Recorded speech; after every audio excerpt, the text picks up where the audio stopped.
The Montana winter of 1872 was merciless, but not as merciless as the secrets Catherine Reed carried in her heart.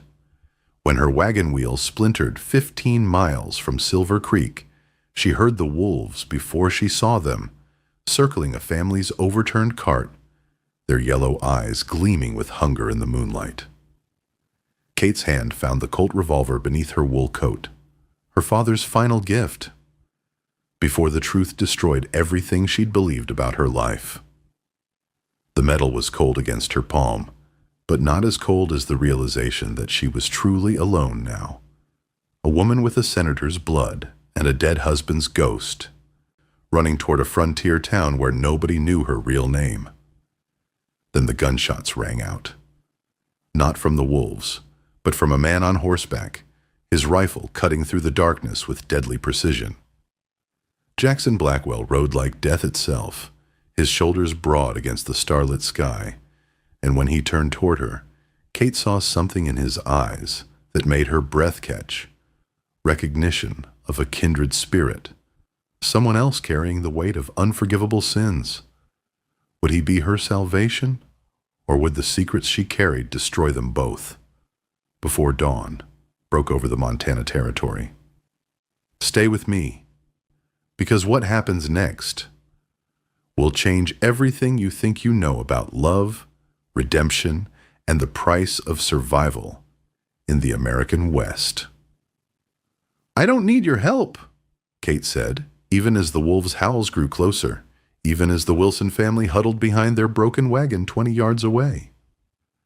Jax Blackwell looked down at her from his horse, his weathered face hard as Montana granite. Maybe not, ma'am, but they do. He nodded toward the terrified family. And out here, we help each other, or we die alone. There was something in his voice, a weight that spoke of men who hadn't made it home, of decisions that haunted a man's dreams. Kate recognized it because she carried the same burden. The difference was her ghosts wore three-piece suits and congressional medals. Catherine Reed, she said, offering her hand as he dismounted. The lie came easier now, after 3 months of practice. Jackson Blackwell.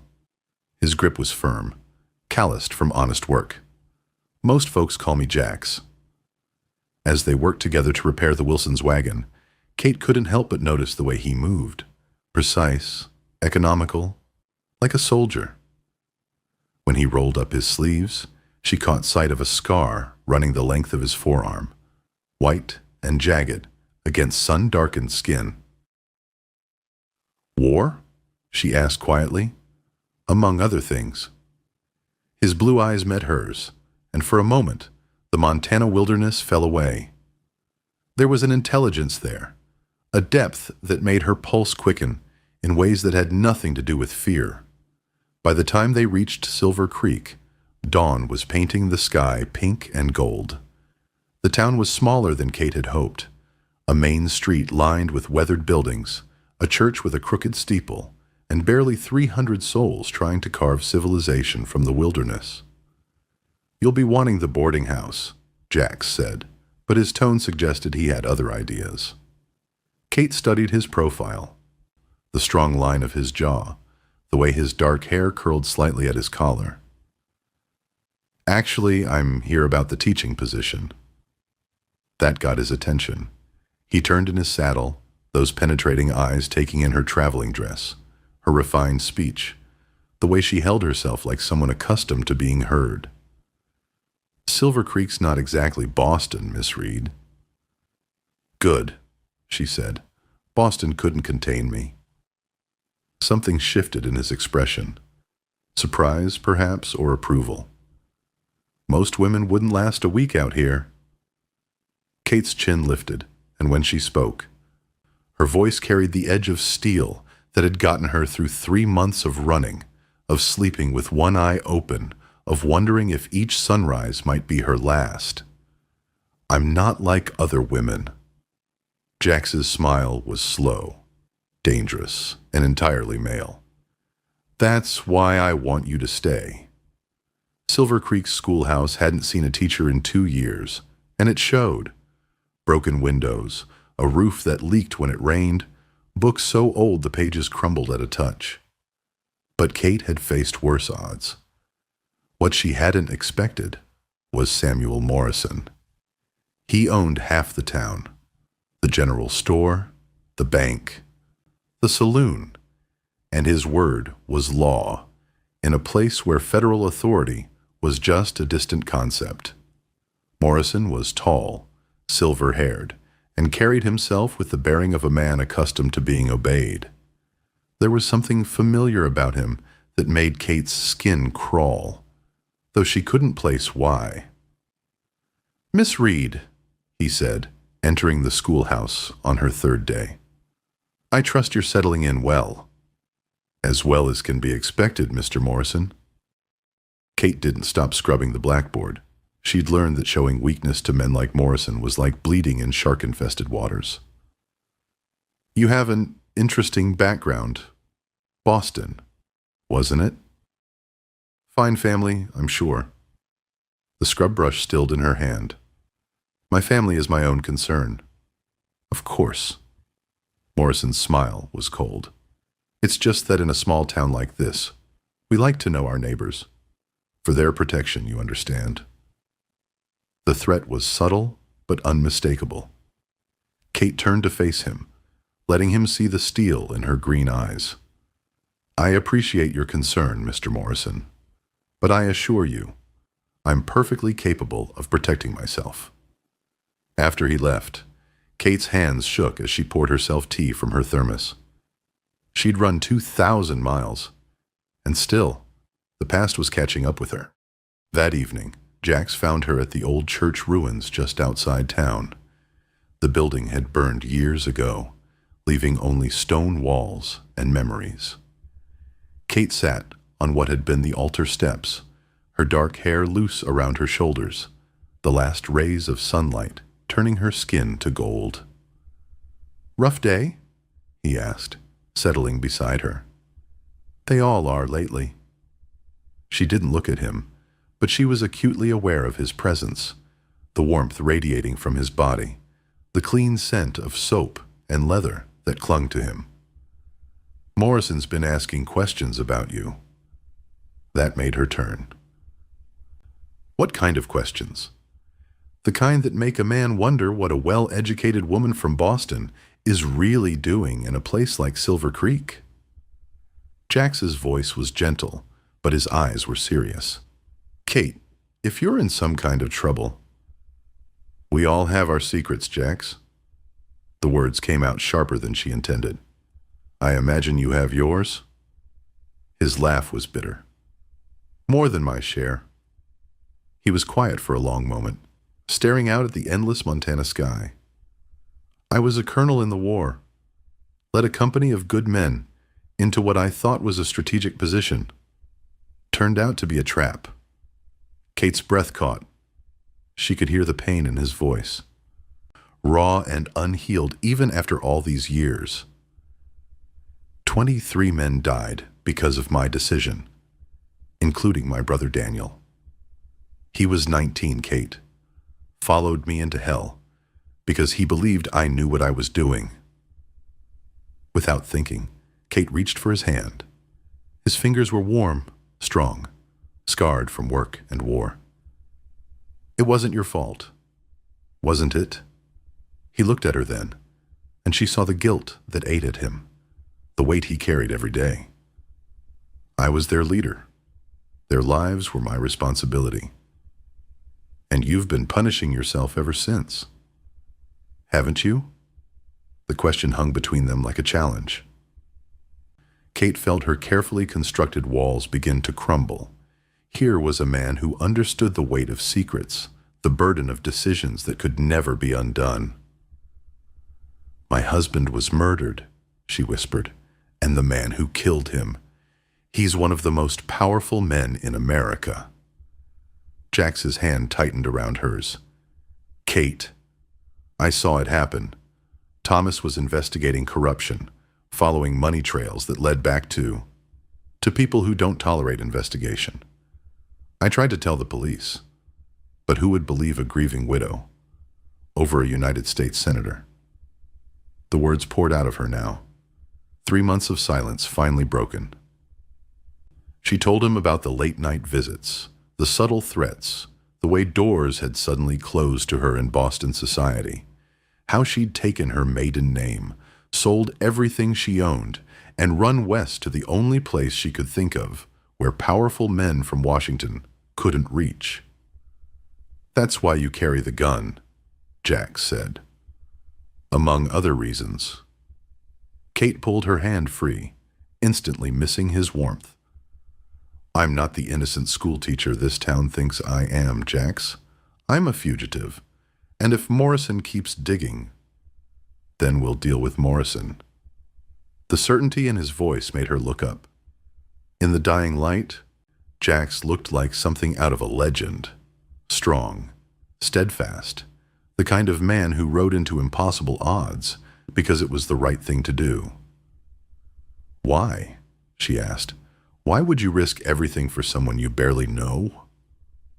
He stood, extending his hand to help her up. When she took it, he pulled her close enough that she could feel the steady beat of his heart, see the desire he was fighting to contain. "Because," he said, his voice rough with want, "you're worth the risk." The storm came 3 nights later, turning the Montana sky black and sending sheets of rain across the prairie like God's own fury. Kate was working late in the schoolhouse, grading papers by lamplight, when the door burst open. Jax stood in the doorway, soaked to the skin, his white shirt clinging to the hard planes of his chest. Water dripped from his dark hair, and his eyes held an intensity that made Kate's breath catch. "The roof at my place is leaking," he said. "Bad. I need somewhere to wait out the storm." It was a lie, and they both knew it. Jackson Blackwell's ranch house was the most solid structure for miles around. But Kate nodded anyway, because the storm inside her was fiercer than the one raging outside. "Of course." He stepped inside, closing the door against the wind. The schoolhouse suddenly felt smaller, intimate, charged with an electricity that had nothing to do with the lightning splitting the sky. "You should get out of those wet clothes," Kate said, then flushed at her own boldness. Jax's smile was slow, predatory. "Should I?" The air between them crackled. Kate set down her pen with hands that weren't quite steady. "There's a blanket in the supply closet." But when she turned to get it, Jax caught her wrist, spinning her back to face him. They were close now, close enough that she could see the water droplets clinging to his eyelashes.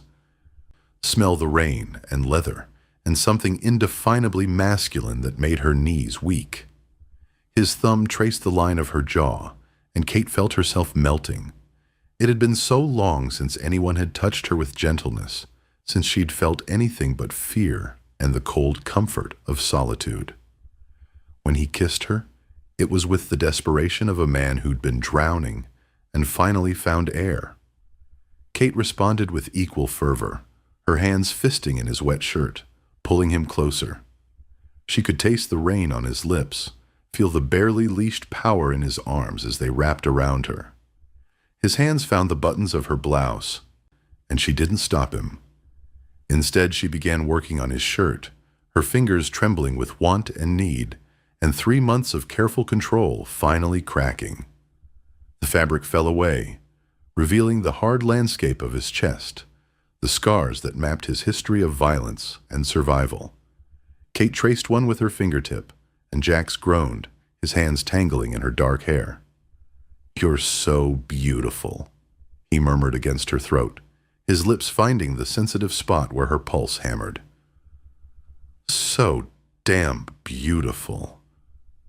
Kate arched against him, lost in sensation, in the feel of his hands on her skin, the heat of his mouth, the way he whispered her name like a benediction. Her skirt rustled as his hands found the ties, and she felt herself being consumed by a fire she'd thought long dead. Don't come closer, Kate whispered. But Jax's smile was dark, inevitable. Too late, darling. I'm already in. He was right. He was already in her thoughts, her dreams, her carefully guarded heart. And in the wilderness of 1872 Montana, that kind of vulnerability could get them both killed. This was madness. This was salvation. This was... The schoolhouse door exploded inward. Samuel Morrison stood framed in the doorway, a rifle in his hands, and 5 men behind him. His cold eyes took in the scene. Kate disheveled, her blouse half unbuttoned, Jax shirtless and protective in front of her, and his smile was the smile of a snake. "Well, well," Morrison said, water dripping from his hat brim. "What have we here?" Kate's blood turned to ice. In Morrison's face, she finally saw what had been nagging at her, a resemblance that made her stomach clench with terror.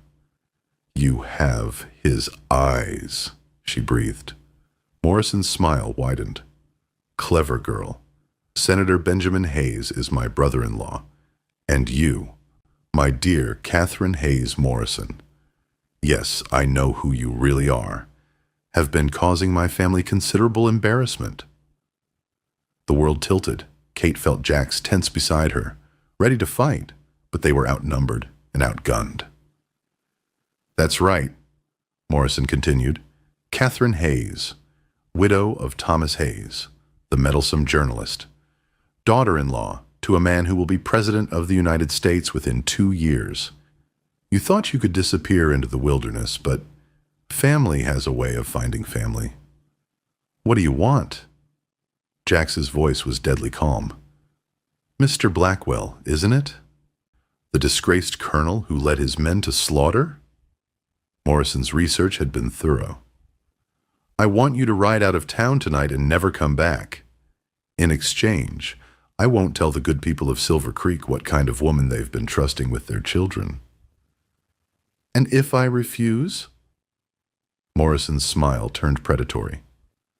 "Then I kill you both and tell everyone you died trying to rape the schoolteacher. Who's going to contradict me?" Kate closed her eyes, feeling the weight of inevitability. She'd run as far as she could, but the past had finally caught up. "No," she said quietly. Both men looked at her. "No," Kate said again. Louder this time, steel entering her voice. "I'm tired of running.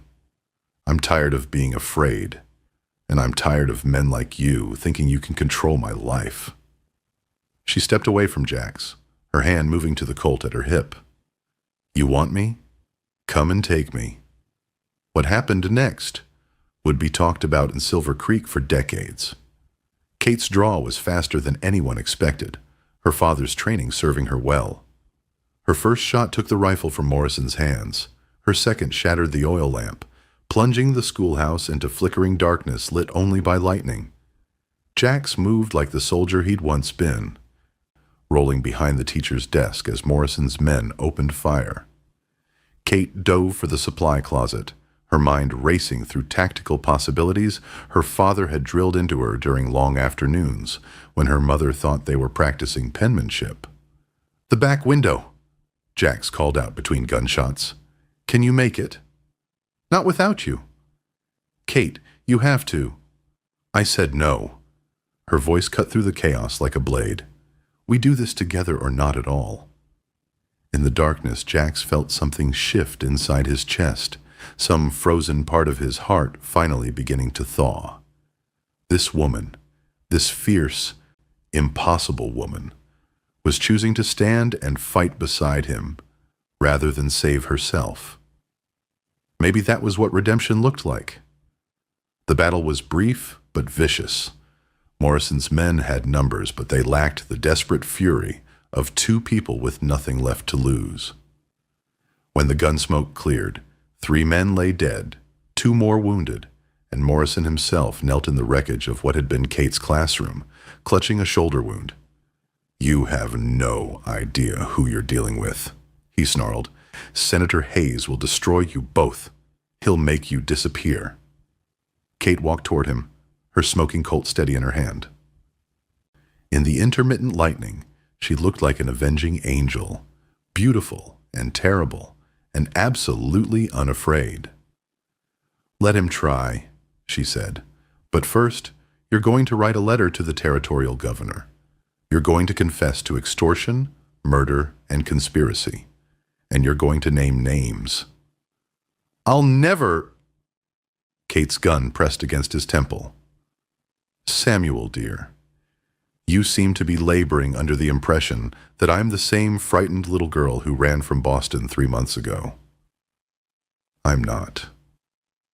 Her smile was sharp as winter steel. "I'm Catherine Hayes, and I've decided I'm done being afraid." It took 2 hours to get Morrison's full confession, but Kate was nothing if not thorough. By dawn, she had enough evidence to bring down not just Morrison, but half the corruption network that stretched from Silver Creek to Washington, D.C. As the sun rose over the Montana Territory, painting the sky in shades of gold and crimson, Kate and Jax sat on the church ruins where they'd shared their secrets. Both were bandaged, exhausted, but alive. "So what now?" Jax asked. Kate leaned against his shoulder, drawing comfort from his solid presence. "Now, I send this evidence to every newspaper between here and the Atlantic Ocean. Benjamin Hayes's presidential ambitions die with the morning edition. And us?" She turned to look at him. This man who'd stood beside her when the whole world seemed arrayed against them. His blue eyes held a question she wasn't sure she was ready to answer. "I don't know," she said honestly. "I've spent so long running. I'm not sure I remember how to stay in one place."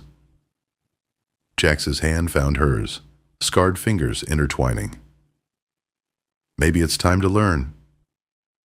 2 years later, Catherine Blackwell stood in front of the finest schoolhouse in the Montana Territory, watching her students practice their letters. The building was new, solid, built with money confiscated from Morrison's accounts after his trial. The scandal that destroyed Senator Hayes had rocked Washington for months, but in Silver Creek, life had settled into a comfortable rhythm. Kate taught during the day, tended to her garden in the evenings, and fell asleep each night in the arms of a man who'd taught her that love wasn't about forgetting the past. It was about choosing to build something better despite it. "Mrs. Blackwell?" Little Emma Wilson raised her hand. "Will you tell us another story about the old days?" Kate smiled, her hand unconsciously moving to rest on the slight swell of her belly where new life grew. "What kind of story would you like to hear?" "The scary kind," piped up James Morrison, Samuel Morrison's nephew, now living with relatives who actually cared about his education. "With wolves and gunfights and heroes." "Heroes," Kate mused, catching sight of Jax through the window as he repaired a fence post. His shoulders were still broad, his movements still economical and strong, but the haunted look had faded from his eyes. "Well, let me tell you about heroes, children. They're not the men who never fall down. They're the ones who fall down. Get back up and keep fighting for what's right." She began to speak, weaving a tale of courage and redemption, of love found in the darkest places, of second chances earned through blood and sacrifice. Outside, the Montana wind carried the scent of wild roses and new grass, of possibility and hope. As the afternoon sun slanted through the schoolhouse windows, Kate caught Jax's eye through the glass. He smiled, that slow, devastating smile that still made her heart race, and touched 2 fingers to the brim of his hat, in a gesture that was part salute, part promise. Some scars never fully healed, Kate had learned. Some ghosts never entirely disappeared. But sometimes, if you were very lucky and very brave, you found someone willing to carry those burdens with you. Someone who understood that redemption wasn't a destination. It was a choice you made every single day. The choice to keep believing in tomorrow, even when yesterday tried to destroy you. The choice to love, despite the cost. The choice to stay. If this story moved you, share it with someone who believes in second chances. Subscribe for more tales from the American frontier, where love and redemption rode hand in hand across an untamed land.